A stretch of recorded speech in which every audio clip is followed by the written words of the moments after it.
जय श्री सीताराम मित्रों, दयालु भक्तजनों। ब्रह्म पुराण की कथा चल रही है।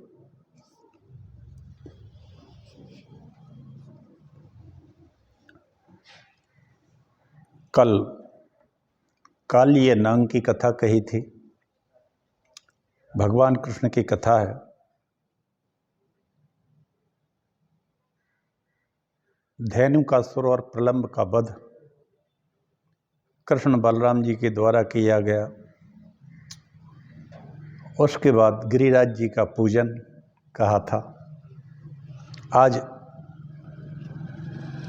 की कथा आगे कहता हूँ। ये कथा ब्रह्मा जी ने नारद जी से कही और 12 वर्षों का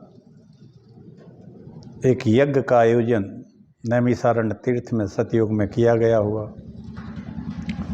उसमें लोमहर्षण जी आए और उन्होंने ब्रह्म पुराण की ये कथा सभी महात्माओं, हजारों लोगों के बीच में कही। उस कथा को मैं कह रहा हूँ।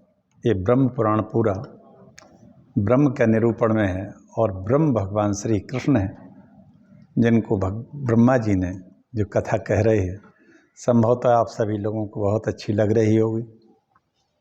एक कथा संपूर्ण कलिमल के पापों का हरण करने वाली है। आप लोग सुनिए। ये कथा में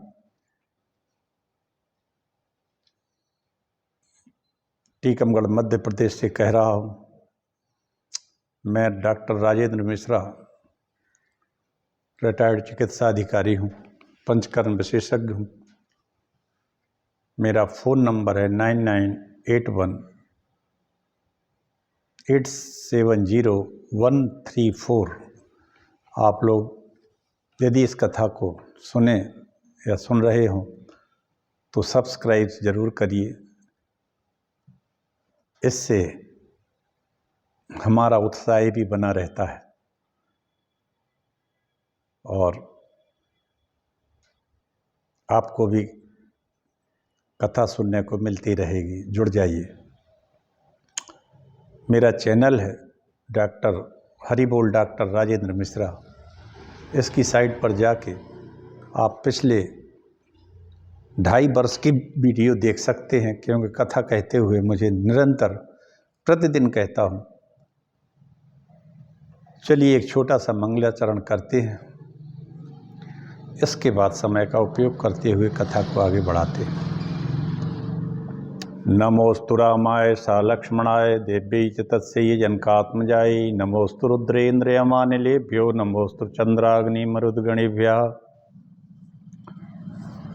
नारायणं नमस्कृत्य नरं चैव नरोत्तमं देवीं सरस्वतीं व्यासं ततो जयमुदीरयेत्।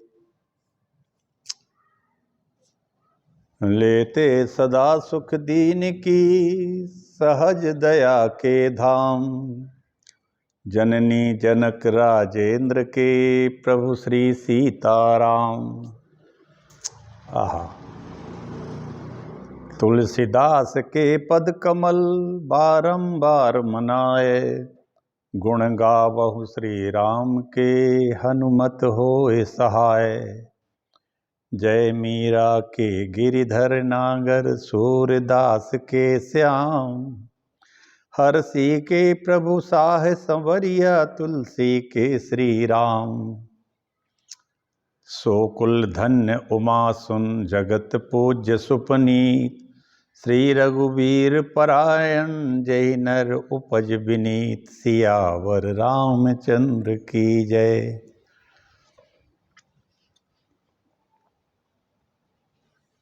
जग मंगल गुण ग्राम राम के, दानी मुकुट धन धर्म धाम के। कल तक मैंने भगवान श्री कृष्ण की लीला का वर्णन किया था। कल उसमें कालिय नाग का मर्दन करके उसको समुद्र में भेज दिया था भगवान ने। इसके बाद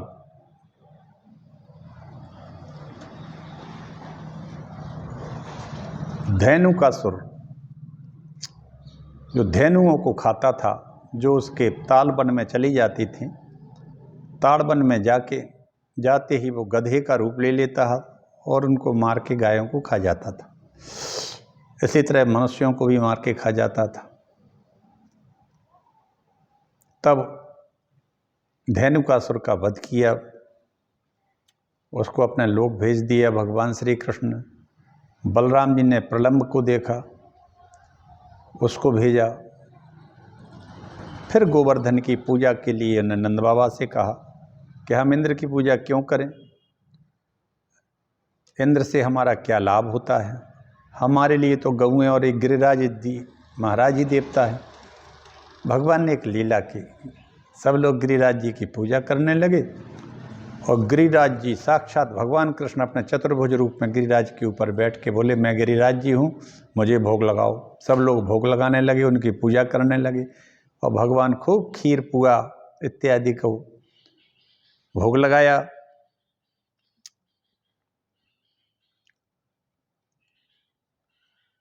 कृष्ण अपने ही दूसरे रूप में पर्वत के शिखर पर जा बैठे।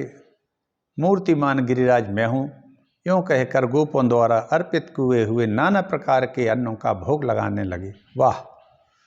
अपने कृष्ण रूप से गोपों के साथ पर्वत शिखर पर चढ़कर उन्होंने अपने ही द्वितीय शरीर गिरिराज जी का पूजन किया। उन्हीं का शरीर गिरिराज जी है, उनका उन्होंने पूजन किया और वो शरीर सगुण रूप में बैठ गए। गिरिराज जी के ऊपर रूप में प्रकट हुए, भगवान अंतर ध्यान हो गए। इसके बाद इंद्र के द्वारा भगवान का अभिषेक, श्री कृष्ण और गोपों की बातचीत, रासलीला और अरिष्टकासुर का वध कथा आगे बढ़ाते हैं। चलिए हम सब नैमिषारण्य तीर्थ में मानसिक रूप से चलें और कथा को वहीं सुनें। ओम नमो भगवते वासुदेवाय। व्यास जी कहते, इंद्र की यज्ञ में बाधा पड़ने पर इंद्र को क्रोध आ गया। बहुत क्रोध हो गया इंद्र को। इंद्र चूंकि हैं तो वैसे जन्म से तो ब्राह्मण हैं, कश्यप जी के माता अदिति के पुत्र हैं, लेकिन क्षत्रिय धर्म का पालन करते हैं। चूंकि वो त्रिलोकी के राजा भी हैं, तो थोड़ा क्रोध तो होना स्वाभाविक है राजसी कर्म में। तो उनको क्रोध आ गया, क्योंकि उनकी पूजा जो हर साल करते थे, प्रतिवर्ष होती थी इंद्र की, वो नहीं हुई और उनकी जगह पर गोवर्धन की पूजा हो गई। इंद्र ने अपना एक संवर्तक नाम का एक गण है, इंद्र का एक गण है, या ये कहें कि इंद्र का एक शुभ चिंतक है, या ये कहें कि उनका एक नौकर है या गण है, जो भी कहें, संवर्तक नाम है उसका। वो संवर्तक गण कोई और नहीं है, भारी भयानक मेघ है। तो उनने अपने संवर्तक नामक गण से कहा, बादलों मेरी बात सुनो, मैं जो आज्ञा देता हूं उससे बिना विचारे तुम लोग शीघ्र पूरा करो। अब क्या आज्ञा दे रहे हैं? नंद गोप ने अपने अन्य ग्वालों के साथ श्री कृष्ण के बल पर उन्मत्त हो मेरे यज्ञ को बंद कर दिया है। किसने कहा ये? नंद इंद्र ने के गण जो संवर्तक हैं, उनने मेघों से कहा कि नंद गोप ने श्री कृष्ण के बल पर उन्मत्त होकर श्री कृष्ण बल के सहारे मेरा पूजन करना बंद कर दिया। इंद्र को इतना गुस्सा आ गया, वो जानता भी था कि कृष्ण के बल पर किया, और कृष्ण ने जानबूझ के किया था, इंद्र को थोड़ा गुस्सा दिलाने के लिए। ये भी उनकी एक लीला थी, बाल लीला ही थी उनकी, कृष्ण भगवान की, कि थोड़ा इंद्र भी गुस्सा हो ले, वो भी लीला में आ जाए, शामिल हो जाए। इसलिए उनकी जो सबसे बड़ी आजीविका है, जिनका पालन करने के कारण वे गोप कहलाते हैं, उन गौओं को मूसलाधार वृष्टि से पीड़ित तो करो। ओहो हो, इंद्र ने यहाँ एक बहुत बड़ी भूल की, उसने गायों को पीड़ित करने का प्रयास किया। क्यों? कि गोप कहलाते हैं वे जो गोपालन करते हैं। तो उसने कहा गायों को पीड़ित करने के लिए मूसलाधार वृष्टि करो, मैं भी पर्वत शिखर के समान ऊंचे ऐरावत पर सवार होकर वायु के संयोग से तुम लोगों की सहायता पीछे से करूंगा। देवराज की ऐसी आज्ञा पाकर मेघों ने गौओं का संहार करने के लिए बड़ी भयंकर आंधी और बड़ी भारी वर्षा प्रारंभ कर दी। बादल फट पड़े, एक ही क्षण में पृथ्वी, दिशाएं, आकाश धारावाहिक वृष्टि के कारण एक हो गए, सब एकामेक हो गया। पृथ्वी, दिशाएं, आकाश, पानी ही जल, जल ही वर्षा के साथ वायु भी। इससे कांपती हुई गौएं प्राण त्यागने लगीं। कुछ गौएं अपने अंक में बछड़ों को छिपाकर खड़ी थीं। जल की तेज धारा बहने से कितनी ही गायों के बछड़े बह गए। बछड़ों का मुख अत्यंत दयनीय हो रहा था, मानो वे आर्त होकर कृष्ण को पुकार रही हूँ। भगवान ने देखा गौएं, गोपियाँ और ग्वालों से भरा हुआ संपूर्ण ब्रज पीड़ित हो रहा है। तब उन्होंने उनकी रक्षा के लिए इस प्रकार विचार किया। जान पड़ता है यह सब इंद्र देवराज इंद्र की करतूत है। अपना यज्ञ बंद होने से वे हम लोगों के विरोधी हो गए हैं। इस समय मुझे समस्त ब्रज की रक्षा करनी चाहिए। गोवर्धन पर्वत बड़ी बड़ी शिलाओं से युक्त है, इसी को अपने बल से उखाड़कर मैं ब्रज के ऊपर छत्र की भांति धारण करूंगा। भगवान समझ गए कि इंद्र क्रोध में आ गया है, इसकी पूजा नहीं हुई और मैंने अपनी पूजा करा ली। ये इंद्र पूरी तरह से समझता था। ऐसा निश्चय करके श्री कृष्ण ने गोवर्धन पर्वत को उखाड़ लिया। उस लीला पूर्वक हाथ की एक उंगली पर धारण कर लिया। पर्वत उखाड़ने के बाद कृष्ण ने गोपों से कहा, मैंने वर्षा का उपाय कर दिया है, तुम सब लोग इसके नीचे आ जाओ, जहाँ वायु का झोंका ना लगे ऐसे स्थान में यथायोग्य बैठ जाओ। किसी प्रकार का भय नहीं करो। पर्वत के गिरने की आशंका बिल्कुल तुम लोग छोड़ दो। भगवान के यूँ कहने पर समस्त गोप छकड़ों पर बर्तन भांडे लादे गऊओं के नीचे आ गए। गऊओं के साथ सभी गायें भी आ गईं उस पर्वत के नीचे और सभी लोग आ गए और स्थिरता पूर्वक श्री कृष्ण ने गोवर्धन पर्वत को धारण कर लिया। वह तनिक भी हुलता डुलता नहीं था। ब्रज में रहने वाले गोपीजन हर्ष और विस्मयपूर्ण दृष्टि से उन्हें देखते रहे। वे प्रेम पूर्वक निर्निमेष नेत्रों से देखते हुए भगवान की स्तुति करते रहे। नंद के ब्रज में मेघों ने लगातार 7 दिन और 7 रातों तक एक सी वर्षा की। बादल फट गए, इतनी वर्षा हुई कि संपूर्ण ब्रज डूब सा रहा था, डूब ही गया था। ये कहें कि ब्रज क्या डूब गया था, बहुत बड़ा क्षेत्रफल जो था पानी की चपेट में आ गया बाढ़ के।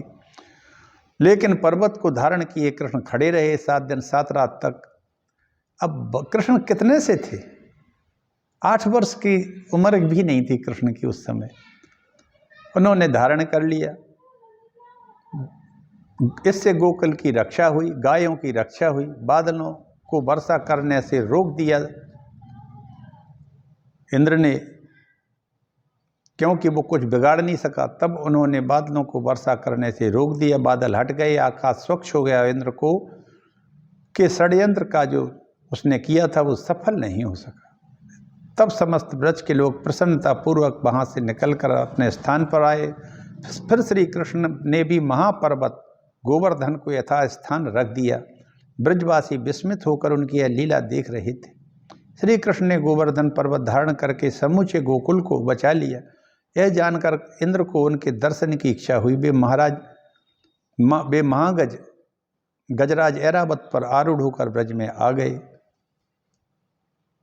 वे गोप शरीर धारण करके गौएं चरा रहे थे। ऐसे में कृष्ण का दर्शन किया। उनका पराक्रम अनंत था। संपूर्ण जगत के रक्षक भगवान श्री कृष्ण वहाँ ग्वाल बालों से घिर खड़े हुए थे। ऊपर पक्षीराज गरुड़ अन्य प्राणियों से अदृश्य होकर श्री हरि के मस्तक पर अपने पंखों की छाया कर रहे थे। आहा! जब इंद्र ने कृष्ण भगवान को देखा उस समय भगवान श्री कृष्ण गायों को के बीच में थे, उनको चरा रहे थे और गरुड़ जी भगवान के ऊपर छाया किए थे। अदृश्य रूप से दिखाई तो वो देते नहीं थे, लेकिन छाया भगवान के ऊपर किए रहते थे। अब गरुड़ तो उनके वाहन ही है। यह देखकर इंद्र ने,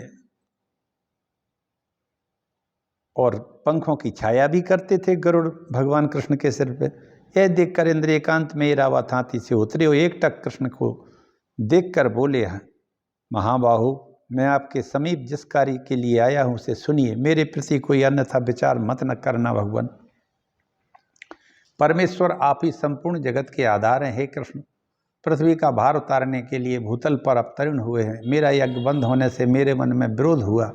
अब भाई ऐसा है, जब तुम किसी राजा का विरोध करोगे तो कुछ ना कुछ तो वो करेगा, दंड देने के लिए आएगा। उसने कोशिश की, लेकिन उसको ये पता नहीं था कि कृष्ण राजाओं के राजा हैं। ये तो संपूर्ण पृथ्वी के जितने राजा हैं उनके भी राजा हैं। तब इनके ऊपर थोड़ी कोई राजदंड चलता है। परमात्मा पे कहाँ राजदंड चलेगा? उन पर ब्रह्म परमात्मा पर जो निर्गुण भी हैं, सगुण भी हैं और अपनी बाल लीला कर रहे हैं। वाह!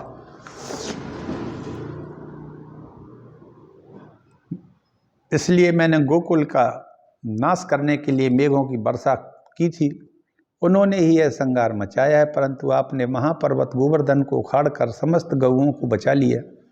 श्री कृष्ण, आपने गोवंश को बहुत बड़ी रक्षा की है। अतः आपका आदर करने के लिए मैं गौओं को प्रणाम करता हूँ और गौओं की प्रेरणा से यहाँ आपके समीप आया हूँ। गायों के आदेश के अनुसार आज मैं उपेंद्र के पद पर आपका अभिषेक करूँगा। आज से आप गौओं के इंद्र होकर गोविंद के नाम से विख्यात होंगे। वाह! ये गोविंद नाम जो भगवान को दिया है, इंद्र ने दिया था। क्यों दिया था?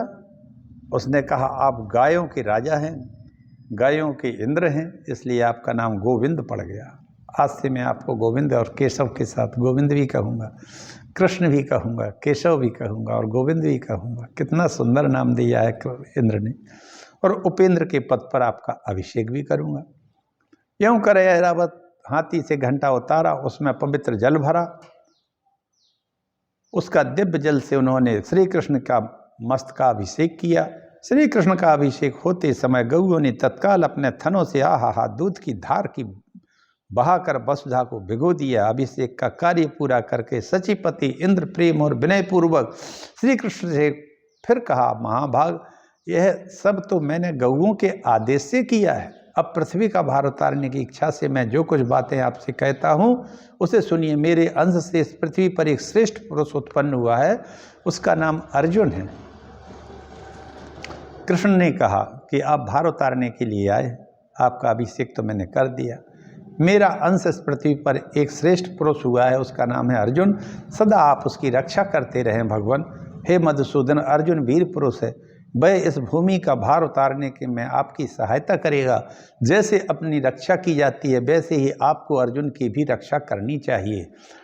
ये अर्जुन की रक्षा का आग्रह इंद्र ने कृष्ण भगवान से बचपन में ही कह दिया था कि मेरा एक अंश पृथ्वी पर है, अवतार ले चुका है, उसका नाम है अर्जुन, और वो आपकी सहायता करेगा पृथ्वी के इन दुष्टों को मारने के लिए,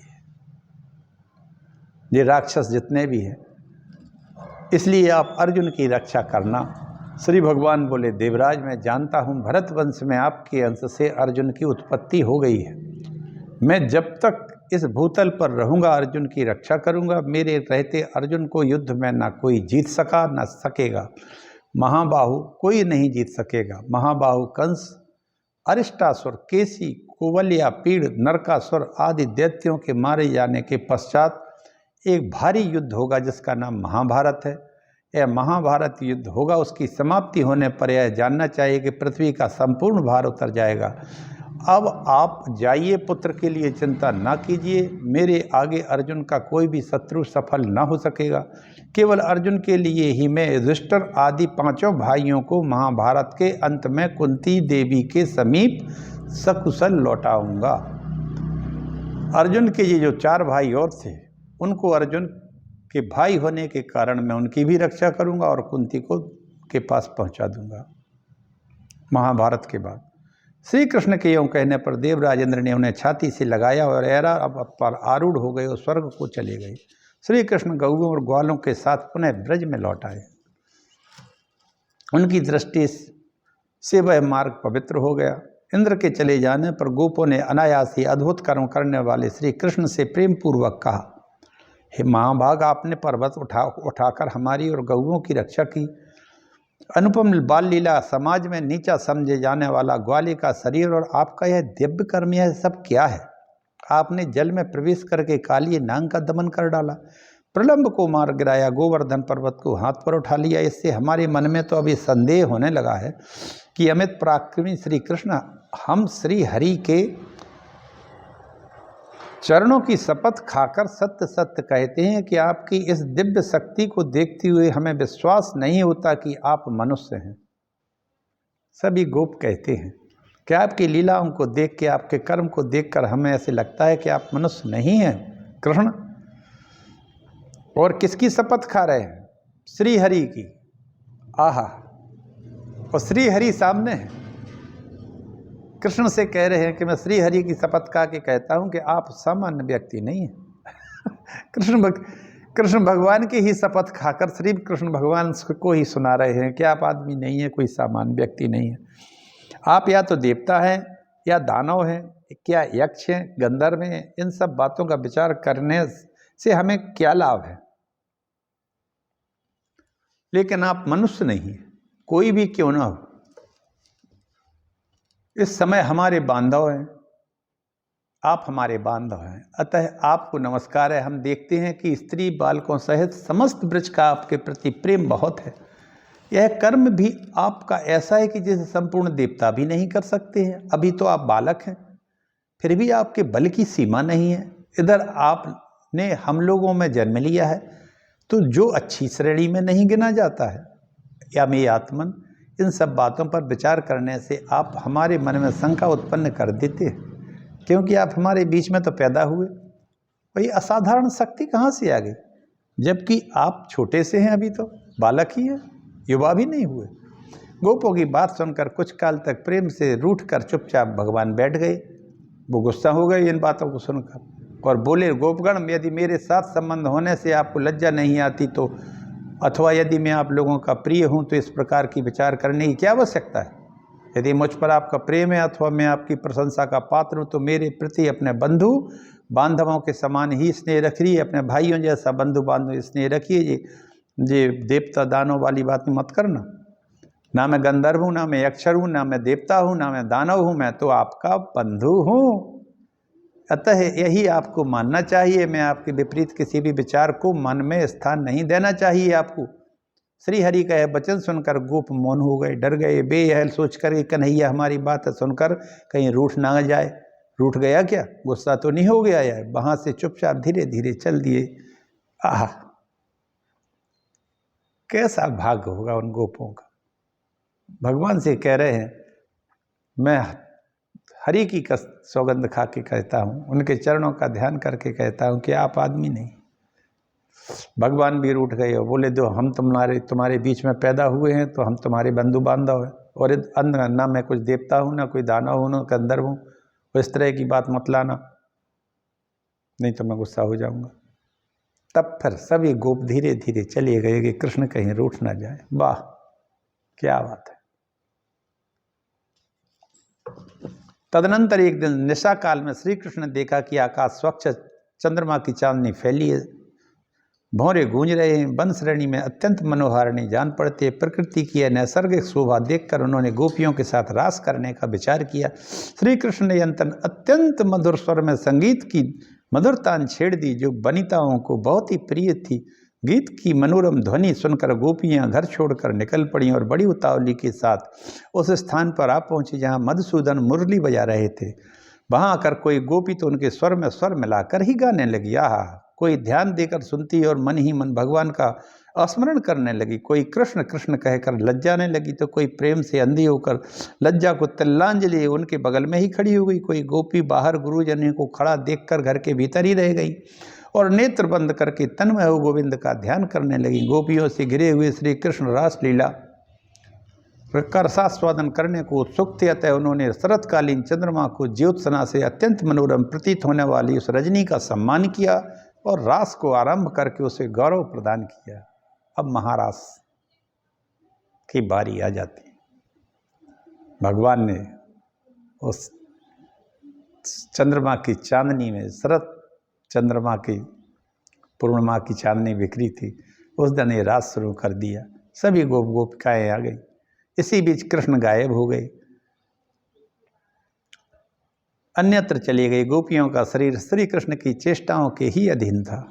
वे झुंड की झुंड अपने प्रीतियम की खोज के लिए वृंदावन में विचरने लगी। उनके मन में कृष्ण की दर्शन की लालसा थी। वे वृंदावन की भूमि पर रात्रि में श्री कृष्ण के चरण चिन्ह देखकर चारों ओर ढूंढ रही थीं।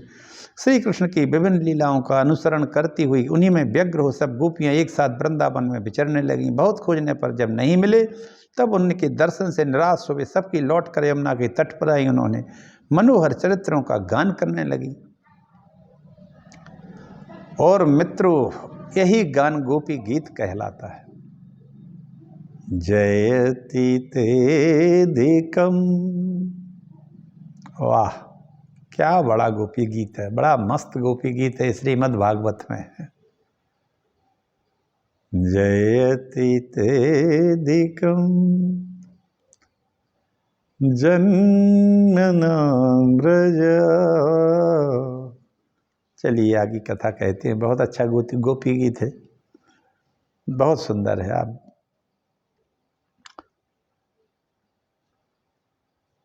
तब यमुना तट पर आई, उन्होंने मनोहर चरित्रों का गान करने लगी, गोपी गीत गाने लगी। इतने में श्री कृष्ण ने आते दिखाई दिए। उनका मुख कमल खिला था। त्रिभुवन की रक्षक लीला से सब कुछ कहने वाली श्री कृष्ण को आते देख गोपी अत्यंत हर्ष से भर गई। उनका नेत्र प्रसन्नता से खिल उठे और वह कृष्ण कृष्ण कृष्ण की रट लगाने लगी। किसी ने भौएं टेढ़ी करके उनकी ओर देखा है, किसी ने गोविंद को निहार कर अपने नेत्र बंद कर लिए। उन्हीं का रूप का ध्यान करती हुई योगारूढ़ हो गई। तब माधव ने किसी को प्रिय वचन कहकर, किसी को कुटिल भ्रूभंगी से निहार कर मना लिया, सबका चित्त प्रसन्न कर दिया। फिर उदार चरित्रों वाले श्री कृष्ण ने रास मंडली बनाई और समस्त गोपियों के साथ आदरपूर्वक रासलीला की। उस समय कोई भी गोपी श्री कृष्ण के पास से हटना नहीं चाहती थी, अतः एक स्थान पर स्थिर हो जाने के कारण रासोचित मंडल न बन सका। तब श्री कृष्ण ने एक एक गोपी का हाथ पकड़कर रास मंडल की रचना की। उस समय उनके हाथ का स्पर्श प्रत्येक गोपी की आंखें आनंद से मुंद जाती थी। उसके बाद रासलीला आरंभ हुई। चंचल चूड़ियों की झंकार के साथ क्रमशः शरद ऋतु की शोभा के रमणीय गीत गाए जाने लगे। उस समय श्री कृष्ण शरद चंद्र के चंद्रमा का, उनकी चारु चंद्रिका का मनोहर कुमुद वर्णन करते हुए गीत गाते थे। किंतु गोपियां बारंबार केवल श्री कृष्ण के नाम का ही गान करती थीं। ओहो, श्री कृष्ण जितने ऊंचे स्वर में रास के गीत गाते, उससे दुगने स्वर में गोपियां धन्य धन्य धन्य कृष्ण, धन्य कृष्ण, धन्य कृष्ण ये कहती हैं का उच्चारण करती थीं। भगवान जब आगे चलते तब गोपियां उनके साथ पीछे चलती, और जब भी पीछे चलती घूमकर लौट पड़ते तब भी उनके सामने मोह किए पीछे हटती। इस प्रकार भी अनुलोम और प्रतिलोम गति से श्रीहरि का साथ देती थी। मधुसूदन ने उस समय गोपियों के साथ ऐसा रास किया जिससे उन्हें उनके बिना एक क्षण भी करोड़ वर्षों के समान प्रतीत होने लगा। ओहो, भगवान श्री कृष्ण सबके ईश्वर हैं। वे गोपियों में, जिनके पतियों में, संपूर्ण भूतों में निवास करते हैं, वे आत्मा रूप से संपूर्ण विश्व को व्याप्त करके स्थित है। जैसे सब प्राणियों में पृथ्वी, जल, अग्नि, वायु, आकाश आत्मा है, उसी प्रकार भगवान भी सबको व्याप्त करके स्थित है। एक दिन आधी रात के समय जब श्री कृष्ण रासलीला में संलग्न थे तो अरिष्टासुर नाम का एक उन्मत्त दानव ब्रजवासियों को त्रास देता हुआ सांड के रूप में आ गया।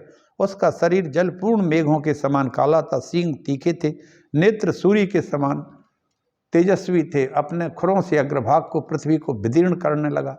दांत पीसता हुआ, ओंठों को जीभ से चाटता हुआ। उसके कंधों की गांठें अत्यंत कठोर थीं, गर्दन लंबी, मुख विशाल, वृक्षों से टक्कर लेने के कारण उसके ललाट के घाव के कई चिन्ह थे। सांड का रूप धारण करने वाला वह दैत्य गऊओं के गर्भ गिरा देता था और सबको बड़े वेग से मारता हुआ वन में घूमा करता था। उसके नेत्र बड़े भयंकर थे। उसे देखकर समस्त गोप और गोपांगनाएं व्याकुल हो उठी, कृष्ण कृष्ण पुकारने लगीं, आर्तनाद करने लगीं।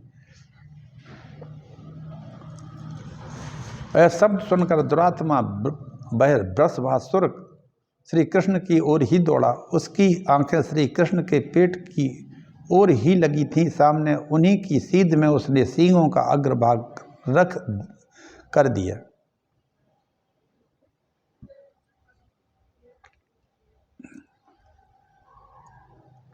उस महाबली दैत्य को आते देख श्री कृष्ण हंसने लगे। अपने स्थान से तिल भर भी पीछे न हटे। ज्यों ही वह दैत्य समीप आया तो मधुसूदन ने झट उसके दोनों सींग पकड़ लिए और अपने घुटनों से उसकी कोख में प्रहार कर दिया। सींग पकड़ जाने से वह दानव हिलडुल नहीं पाता था। उसका अहंकार और बल दोनों नष्ट हो गए। श्री कृष्ण ने उसकी गर्दन के भीगे हुए कपड़े की भांति निचोड़ डाला और एक सींग उखाड़ कर उसी के ऊपर प्रहार किया। इससे वह महादैत्य मुंह से रक्त बमन करके मर गया। उसके मर जाने पर गोपों ने भगवान श्री कृष्ण की भूरी भूरी प्रशंसा की, ठीक उसी तरह जैसे पूर्व काल में जम्भासुर के मारे जाने पर देवताओं ने इंद्र की स्तुति की थी। और इस तरह से अरिष्टकासुर मारा गया। मित्रों, आगे कथा कल कहूँगा। कल की कथा में श्री कृष्ण द्वारा कंस का अक्रूर जी को नंदगोप जाने की आज्ञा देना की कथा होगी। कैसी का वध होगा और भगवान के पास नारद का आगमन होगा। आप लोगों सभी लोगों को मेरी ये कथा अच्छी लगी होगी। आप लोग इसको सुन रहे जो लोग सुन रहे हैं, जो लोग नहीं भी सुन रहे हैं, भगवान की कृपा सब पर बनी रहे। संपूर्ण देशवासी आनंद से रहें, प्रेम से रहें और कथा को सुने।